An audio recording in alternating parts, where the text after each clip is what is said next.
You've met the wonderful Nico already.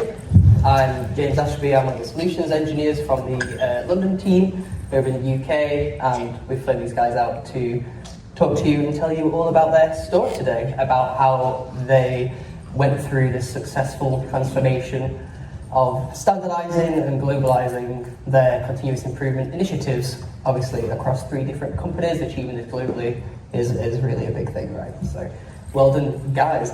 So they were really, I guess, energized to do this by a string of project failures, if you don't mind me saying so, Konstantin, and then the team lent into Nico's expertise and Smartsheet to deliver against those project strategies leaner, faster, and with greater impact. And they're here to help you guys do the same. So, got to pop up the quick legal slide, cover my own ass, cover your guys as well. Just bear this in mind when the slides get shared around. I'm sure you've all read that already. So, I'm going to hand over to Nico to formally introduce himself. Go ahead. Yes, so as I mentioned already, I'm very excited to be here today. We spent a lot of time to prepare for the session, and to give you a bit more background about myself.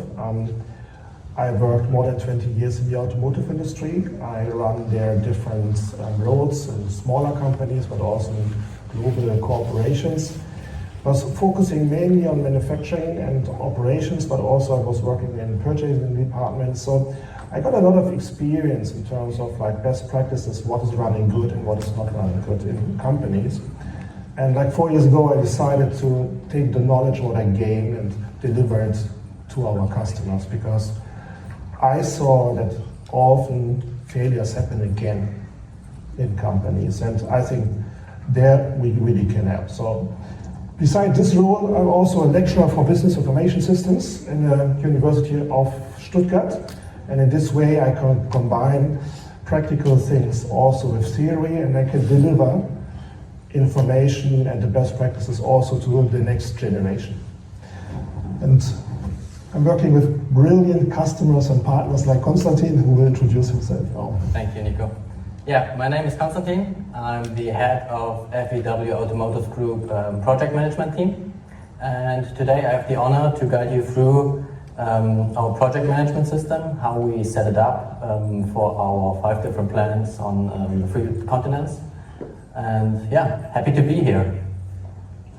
Okay, so just to explain to everybody who's maybe not worked with a Smartsheet solutions engineer before, we are really the technical conscience of the pre-sales function. So we help you guys in uncovering any pains you've got across your processes, and we collaborate with you on building out solutions across all your people, your process, and your technology. Those 3 things together are really what make up all the work that we do. But I've not always been a solutions engineer, so 3 years ago, I was leading quality and technical teams in specialist manufacturing environments. So I'm kind of here on stage today supporting these guys, but also to kind of be your guide and use my experience and working with what we see today to help you think about and apply this to your own work to solve challenges and make the most of the lessons and the learnings that you guys have gone through.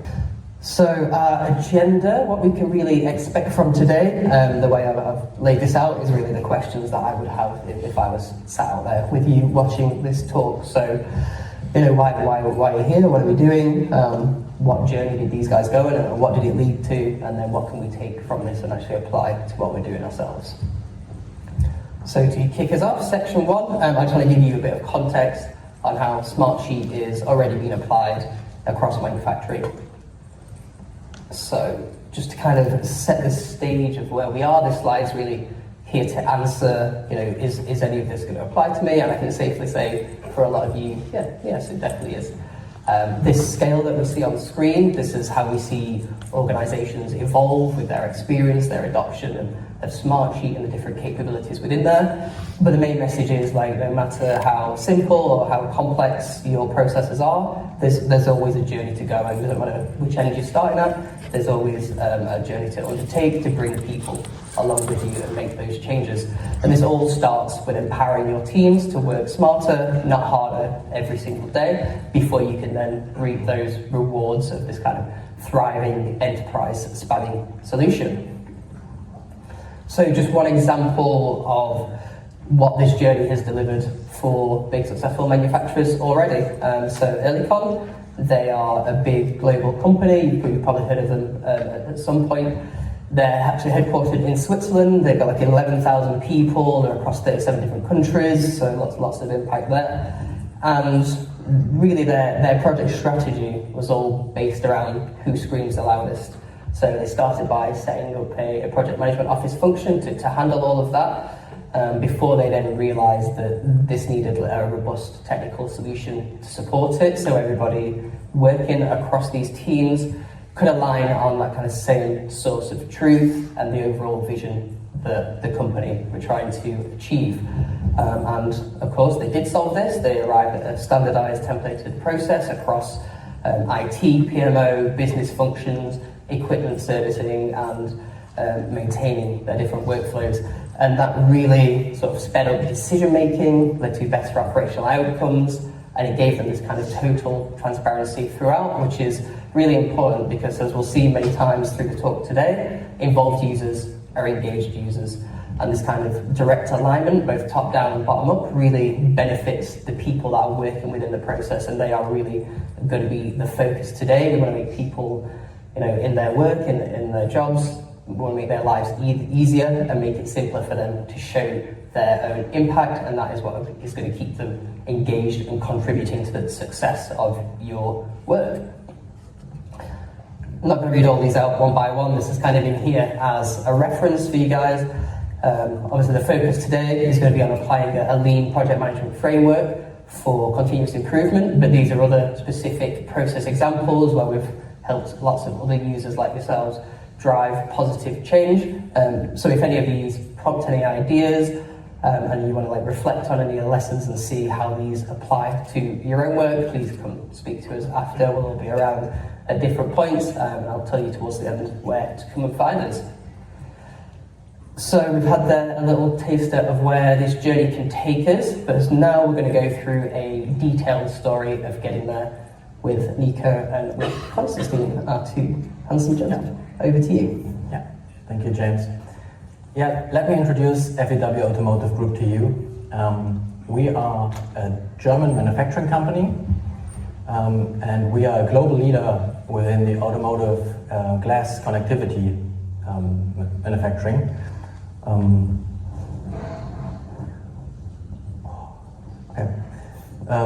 We have 5 plants on 3 different continents, and we supply our products to global brands like Volkswagen, VW, but also Porsche, Ferrari, and many more.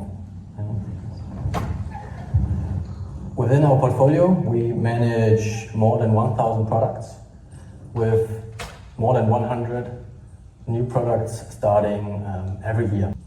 And since 3 years, we are working together with Nico and Lighthouse Consulting. Thank you. So as you can see, FEW is really a hidden champion in the automotive industry. So tell you just a few words about Lighthouse Consulting. As I just mentioned, I founded the company 4 years ago. I worked from a customer before, today into running a business, into a partner from Smartsheet, because I know Smartsheet already since more than 12 years. This was the first time when I was a plant manager. I had to launch a factory, and Smartsheet helped me to achieve what I needed to streamline the information, to develop KPIs, to get production running. And today, Lighthouse Consulting is not just Nico anymore. I have a broader team of special experts, and over there we have Raul, for example, who joined me today, and Ines is also in the corner helping me out this time. So what is special about us, I think, is that we are all experts in a specific subject matter expertise. So I'm an automotive manufacturing guy. Raul has other expertises. We have people from pharma industry, from service delivery, so we can help clients all over the world. Okay, so we started this great story with Konstantin, and we are very happy today to share it with you. But Konstantin, maybe you share a bit how everything started. The story. The project management at FEW is mainly focused on the introduction of new products to our portfolio. From the RFQ of the customer, from the request from the customer up to the start of mass production. And after the COVID years, we experienced a big growth in new parts and new projects, almost doubling the amount. That's great, right? New business. But that was the time when our old system started to fail. It was not ready for that growth. We managed our projects with some spreadsheets, a little bit of self-developed software, but mainly email communication. Reporting was done with PowerPoint slides. And with this amount of growth, it just had not the transparency and alignment that we needed. So even a big project failed and the costs exploded. Have you got like a dollar value for what that cost would be, what kind of impact it would have? Yeah, it was, for that exact project, it was like 600,000. Was a hard time. So we knew we needed to change and we needed to make a drastic change, create a new system. And that's when we reached out to Nico. Yes, exactly. And so I met up first time with Andreas, who is the CFO of the company, and we sit together and also with Konstantin and made the first strategic alignment. So where we want to go, what are the problems? And for us was of course very clear, we want to help to get everything back on track and also to improve customer satisfaction again. Of course, the situation was really critical. But as Konstantin just explained, timing was also critical. So we knew we cannot just develop in our own silo some system where later the people may not apply the change. So we knew that we need to involve everyone in the company to come to a situation that everyone buys into the solution. So this was very mission critical for us. So we sit down and we thought that what can we do? And so as I have a deep background in lean manufacturing also, so we decided to utilize the Kaizen methodology. I don't know who's aware of Kaizen. Can you raise the hand maybe if you know? Oh, that's wonderful. Okay, then now I'm under pressure. Well, it's great that you know about it. Just in the basic, the principle, I will not go too deep, but the idea behind is, of course, or the origin is that Kaizen is located from the Toyota production system. So basically, we want to get new ideas every day from all employees. And by this, we want to drive identification of the company, but of course we want to drive us further. And like we're focusing on manufacturing today, obviously, but have you applied this across other industries, other types of process? That's a good question. For me, unfortunately, the Kaizen methodology is very undervalued in the moment. I see it a lot in the automotive industry, but other clients, other industries really don't use the power, unfortunately, even it's such a great tool. And it's not just a tool, it's a methodology, just to be clear here. And even imagine, like, you have running a company with 100 employees, and every employee is raising a new idea every day. You have more than 2,000 ideas in 1 year, right? And if you reflect on yourself, like in your department or in your area, how many ideas are raised every day, today, or every month. So I think the Kaizen systematic can really help. Okay, so now I will transfer over to Konstantin again to show us a bit about the stages which we went through. Yeah, as Nico already explained, we started to use the Kaizen methodology, and therefore we set up a Kaizen management tool, which Nico also will show to you in a couple of minutes when we go into the live demo session. And based on that, the next step then was to set up our PMO, so the project management office, defining the rules around the project management, how we do it, escalation and so on and so on. And of course then with the portfolio management, we underlined everything with Smartsheet, which we will also show you. But that didn't stop there, So we reached throughout the organization, people getting to know with Smartsheet and continue to grow, and it still continues to grow.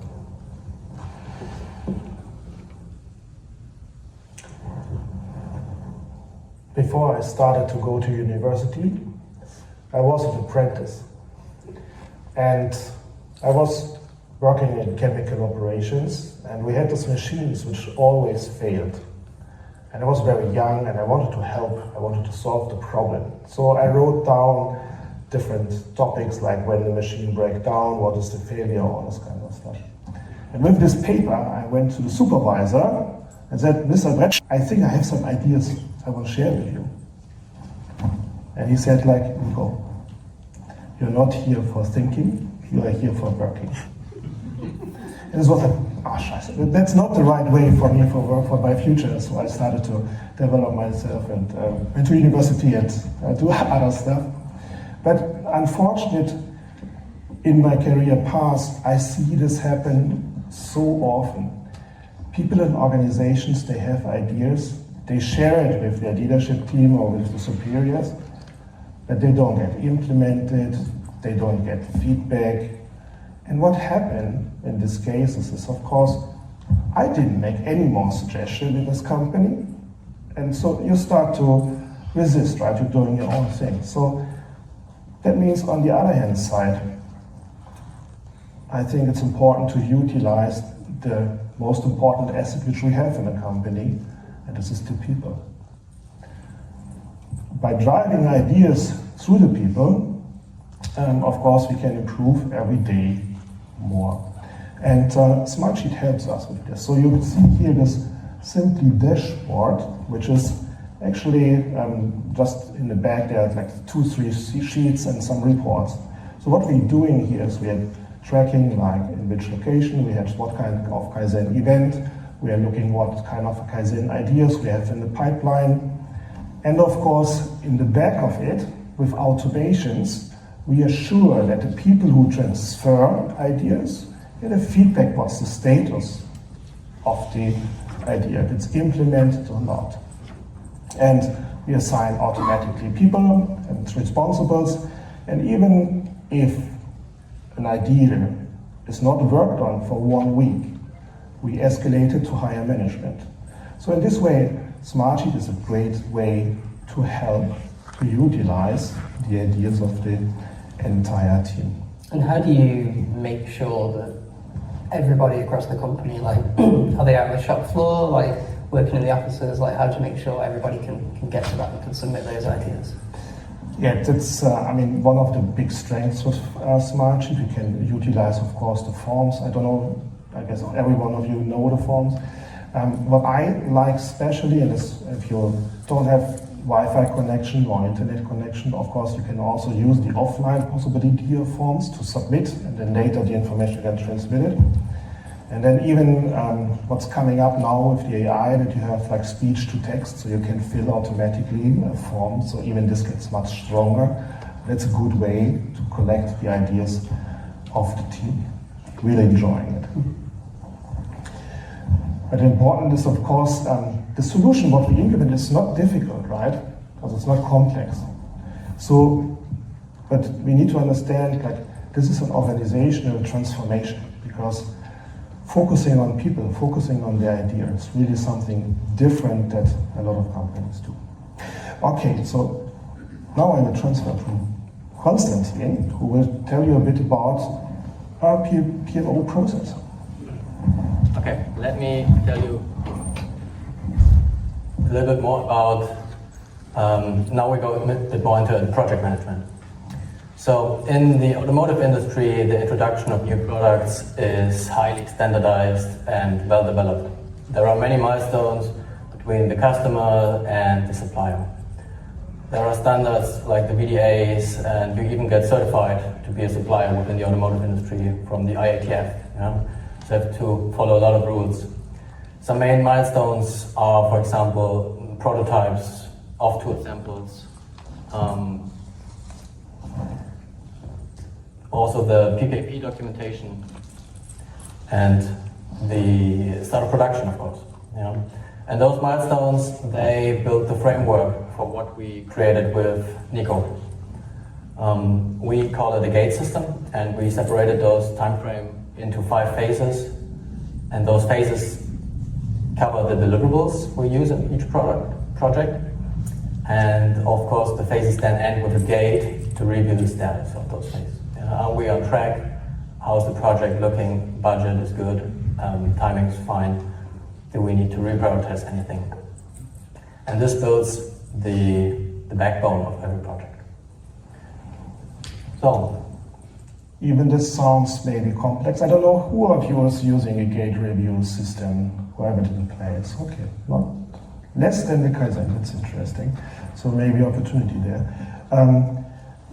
The thing is like, I mean, in a nutshell, what we want is that every department feels accountable to what they have to do, and also that we assure that there's a fixed handover between deliverables between departments. So we want to drive accountability. And why this is so important, I talked in the beginning about this 2 minutes of time, which is nearly nothing. But in the automotive industry, if you stop the production line of a Daimler, or of a Ford, or of a BMW, the shit hit the fan. Very simple. Because in these times, it starts that helicopters fly around to deliver single parts. I saw this in my career. I saw Antonovs flying machines across the globe. I don't know who experienced this, but timing is really critical. So therefore, it's important to have a good framework on which we can rely, and we can assure that we reduce the variables in what we do. So, as a next step, we will coming now really into what we developed, so we will see the solution. Yeah.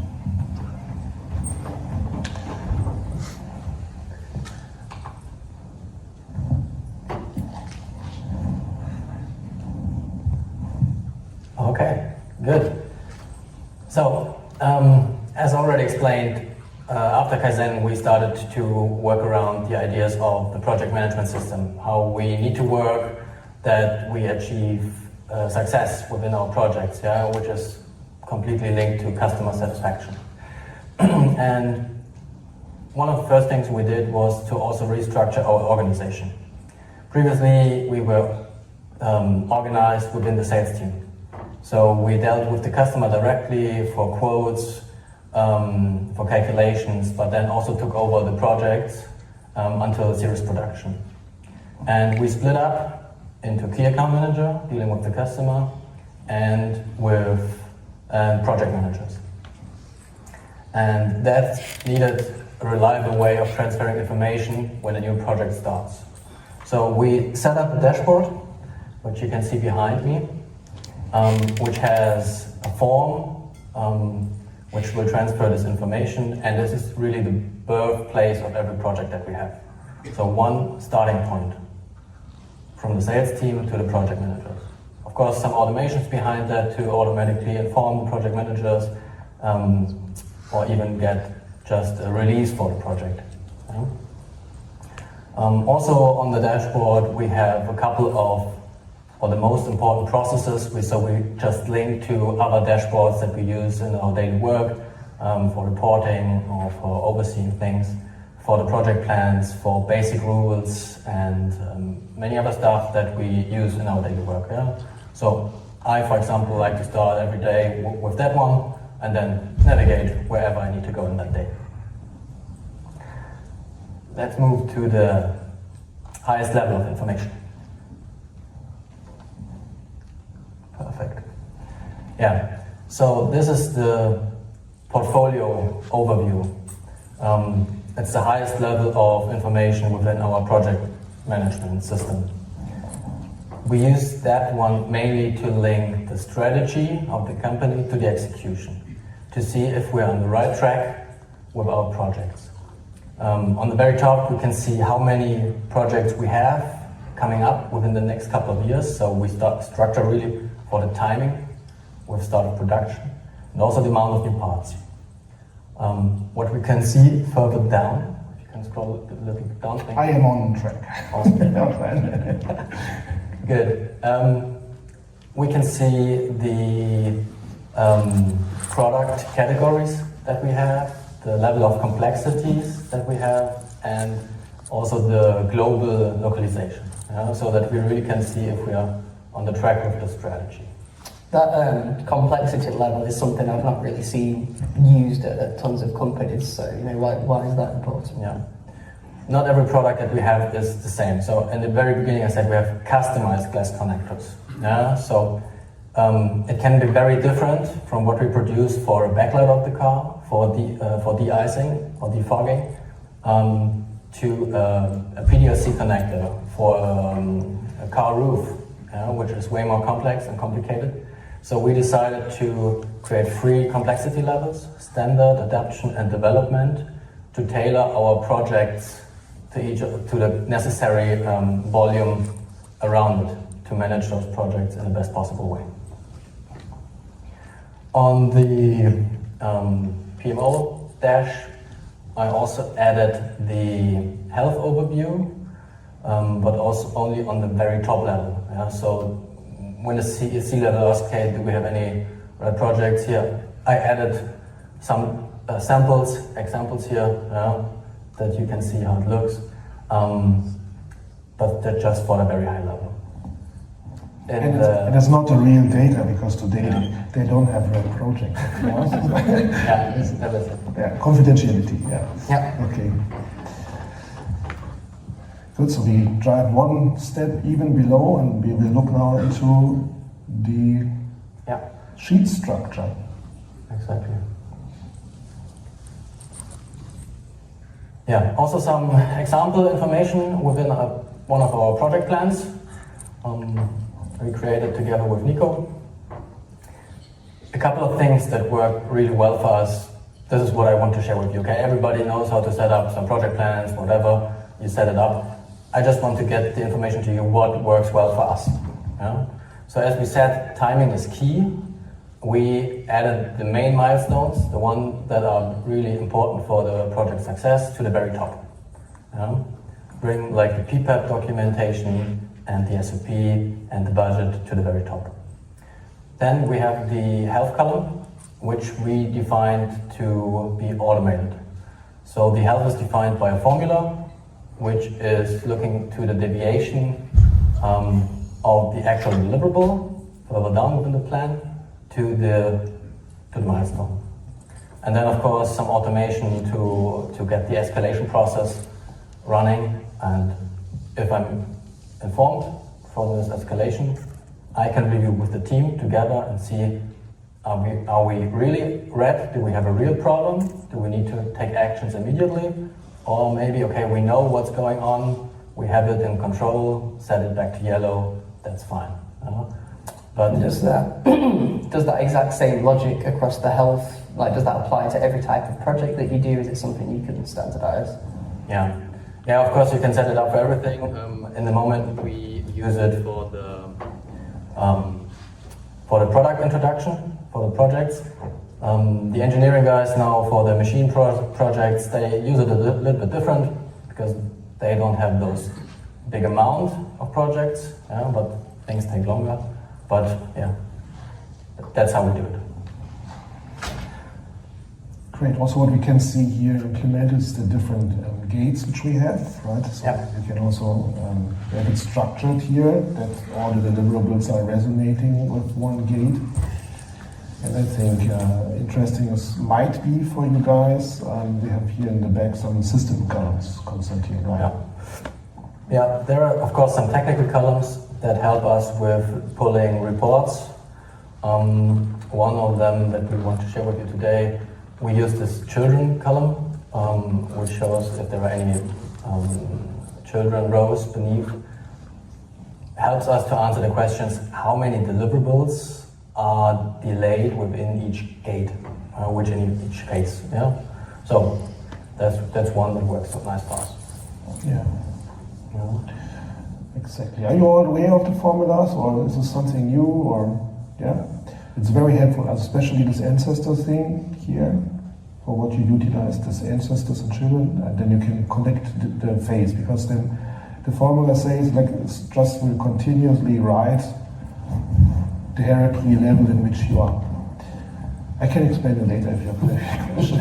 Okay, good. So this all looks nice. It was a good setup, I think.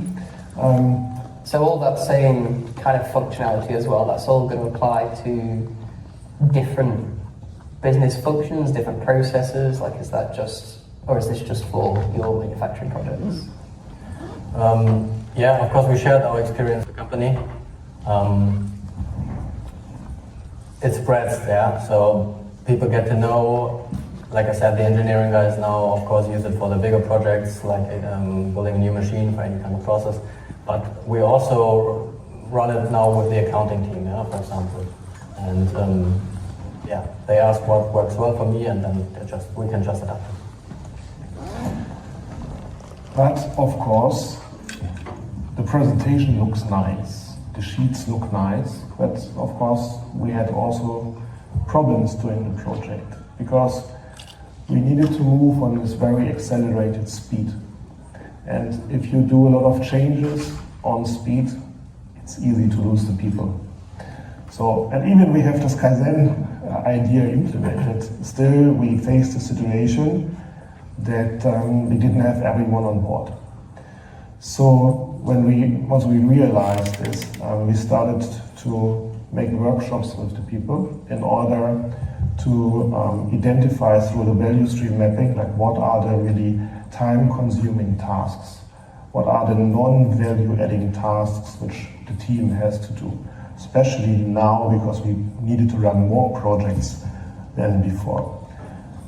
And so we came to this point and we said, like, there is a certain process, the documentation process, which is driving a lot of manual work, which we wanted to automate, and Konstantin will explain how we did it. Great. Yeah. Awesome.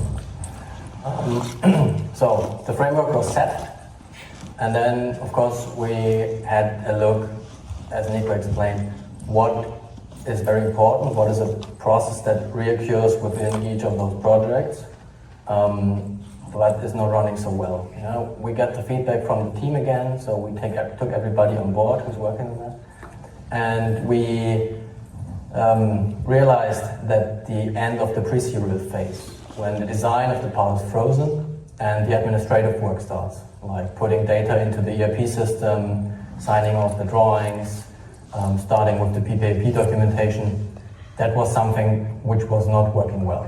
Yeah? In that area, many teams are involved, like the quality team or the work preparation team, and it was just like a basic email ping pong. Yeah? Please start, did you start? Yeah, okay, nothing, okay. So we had to come together a lot in many meetings, yeah, and see if the status is right, what's going on, do we have to repurchase? And I think that screams like Smartsheet, yeah, for everybody, yeah, where we can implement something nice. And in the end, we brought this together with the team, and our solution now runs really nice. From those hundreds of emails, we managed to get together like 30 minutes every second week, so a huge improvement. And we did this. Now the solution has like 24 automations running in the background, removing all this email ping pong play. That's quite a lot of automations. Like we only usually see a few. So, like, did you start out with all of those, knowing what you wanted them to do? Like, how did you get to this point? No, it was a development process. Yeah, so we started easy and had like 3 or 4 of them. And then it just built up, yeah. So the feedback from the team came in. Yeah? That's something we learned here. Yeah, don't wait too long to publish your solutions. Yeah? You need to feel a little bit anxious what the team will think, but then you will get the best feedback and the quickest results. Yeah? So, for example, when I created this one, I was playing around with the setting colors, yeah, for the statuses automatically, and then I got the response from my team, why don't you use the new option in the table view, where you can set some default colors, yeah, for the status. If you already set the status with an automation, why don't you use that one? So even some simple things where I didn't thought about or I didn't know, don't wait too long to publish them. Thanks. Yeah, to summarize also, I think this automation question is brilliant, and also what we see, and I know Smartsheet, I love Smartsheet, and I like to make formulas and stuff and dashboards, but sometimes I'm getting into this technical, nerdy notion, right? And then I like to make this automation, and I think I make this. But we need, I think, always step back and think like, who is the final customer of what we deliver? What kind of information they can digest per day? So who is the customer, the internal customer, right? Either your team or the other partners in the organization. So it's really something to be careful with, because we want to keep the system alive, of course. Okay, so we solved even this issue. And then the C-level came, right? Yeah. Then the C-level, yeah, first we had also, here some quotes also from some of the colleagues from Konstantin, so we were really happy about what we could achieve together. And then as the next step, we were looking together, Andreas, who's the CFO again, the company reporting process. So we had like a weekly reporting across all plants, and everything was actually very manual. So it was a lot of Excel sheets. The people were totally confused because there were too many KPIs. They didn't know where to look, where to start. And so they spent more time on like fitting in the Excel sheets than solving the problem. So we decided together, let's develop a solution for this. And I will just show you how it looks like today.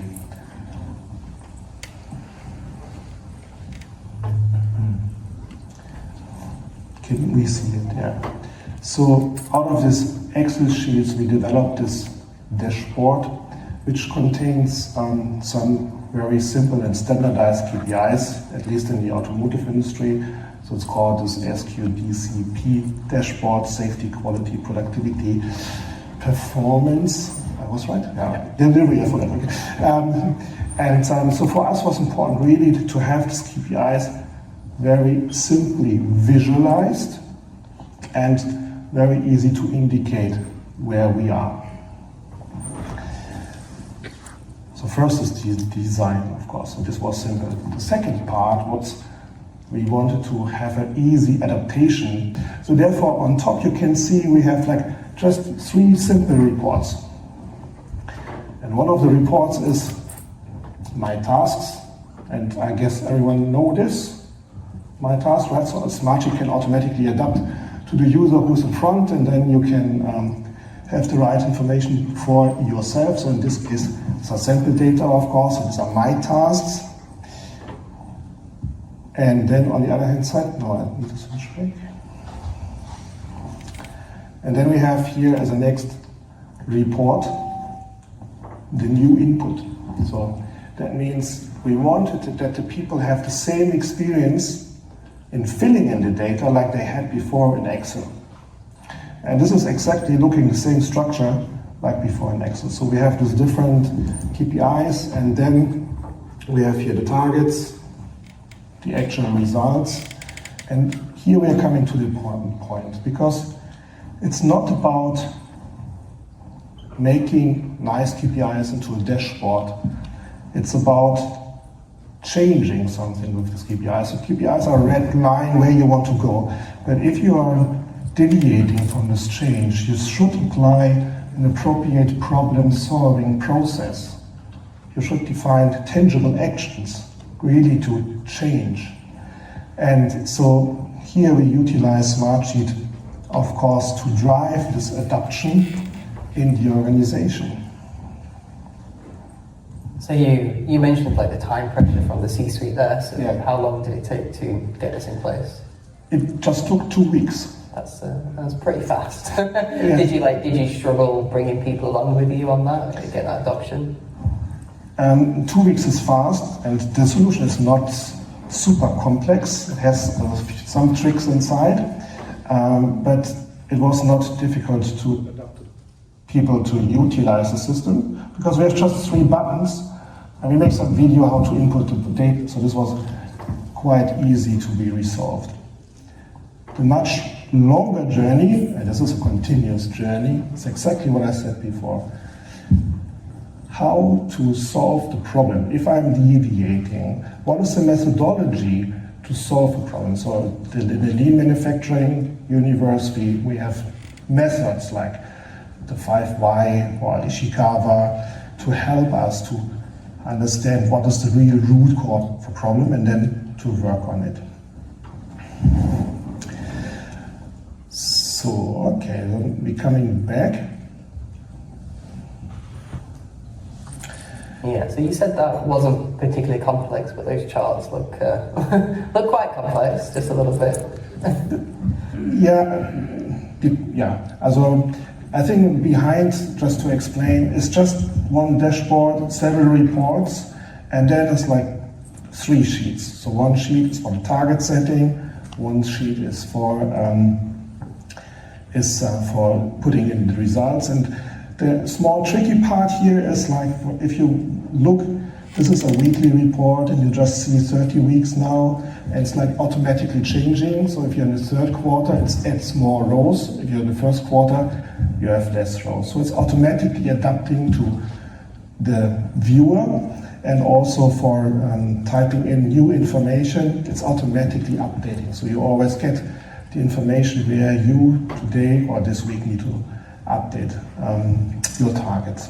So this entire methodology as well, like is it super specific to how FEW want to work, or can you like replicate this for other people? It's a blueprint which we developed, right? So we're also implementing it for other clients. So it's a standard which we developed. Awesome. We can apply everywhere.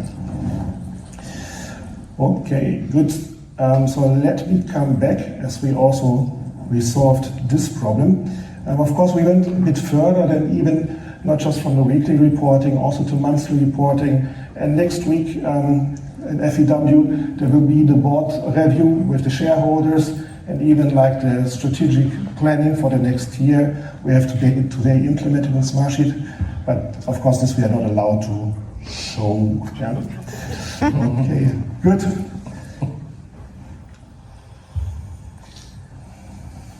Yeah, back to me.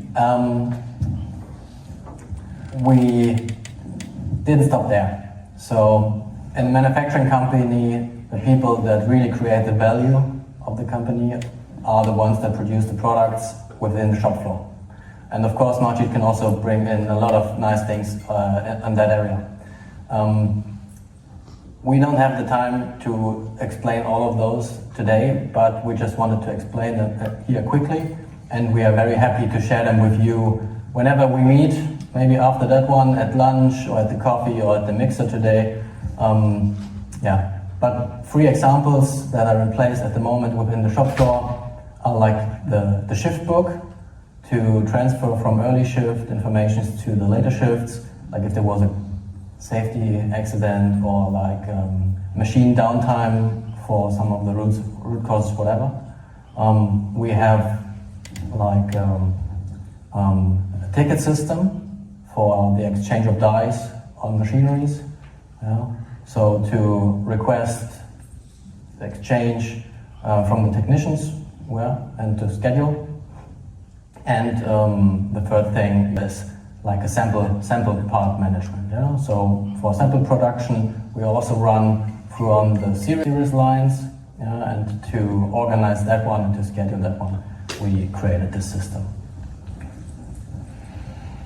A lot of work. So I guess thank you both for sharing all of that story, all of those insights. I'm hoping we've all picked up some practical tips from this implementation that you can take away and use yourself. So, I mean, can you tell us a bit more about where this ended up? What it's done for FEW, maybe a few lessons that you learned along the way? Yeah.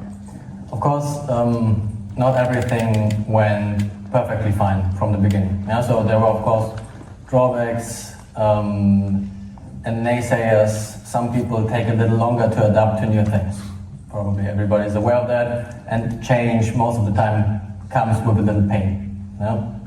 But in the end, we managed to work with the growth that we experienced, with new products, and we managed to do that without stopping the customers. So the customer satisfaction went up, our ratings with the customers improved, and of course that brought us some new projects. And this is what we would say was a big success for us. And of course, also with the team, in the end, the work went quite well because we could reduce all of those escalation topics that we had. So for me, it's really a success story, and Konstantin, you are the key driver, for me in all this success. But can you maybe also share with the audience, like, what changed for you, not just for the organization, but like, is there something different for you personally today than before?